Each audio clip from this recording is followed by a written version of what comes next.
If only one bee was to cover the distance flown to make a 180-litre drum of honey, it would orbit Earth almost 2,000 times. There are some 25,000 bee species that pollinate most of the world's crops, but it's the honeybee that we use on an industrial scale. Around the world, honeybees are being wiped out by disease. Freighting honeybees from crop to crop, then crop produce from country to country, has helped to spread bee diseases internationally. If honeybees are in trouble, so are we. We rely on them to pollinate our crops. They rely on us for survival. This week, Earth Report travels to New Zealand to reveal the plight of the humble bee.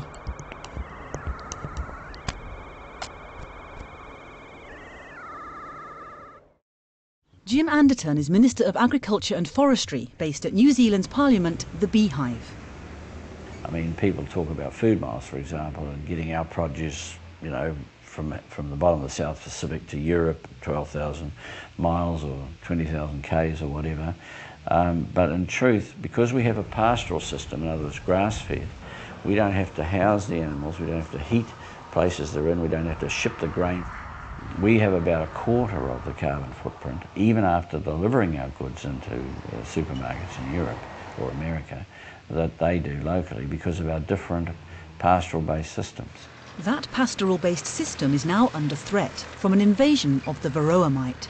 To put it in context, if something happened to the agricultural base of England, about 0.5% of their GDP would be affected. If something happened to ours, it would be 20%, in other words, 40 times the cost to us as it is to Great Britain. Thanks to international trade and industrial pollination, the Varroa mite is now present in most of the world's honeybee-dependent regions. In New Zealand, its advance across the country is slowly killing honeybees by the millions. Oh yes, lots of Varroa in this hive. Having taken a quick look at the bees, I'm seeing bees with deformed wings or small abdomen. I'm seeing mites on top of the bees.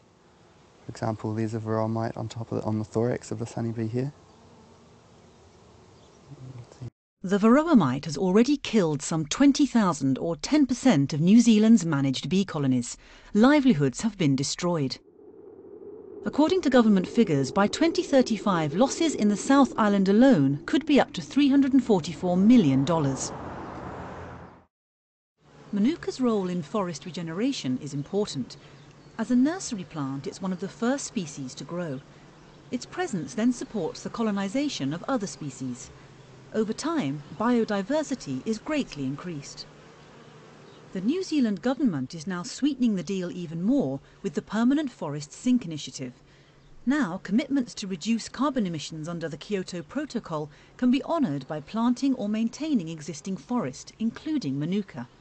Landowners then earn money by selling credits for the carbon their trees absorb. You've now got a coming together of the economic benefit of Manuka for honey production and the climate change issues under the Kyoto regime. So there's going to be almost a double whammy for growing Manuka. As prices soar, beekeepers scour the country in search of new Manuka stands. Now we go out of our way, we take hundreds of hives into remote areas, up remote valleys, up river beds with four-wheel drives, just seeking out Manuka blocks and to put our bees as close as possible to the Manuka. This means that plant species away from orchards with no direct commercial value can be pollinated by the managed honeybees, a job previously done by the wild honeybee colonies which, without treatment against the Varroa mite, have largely died out.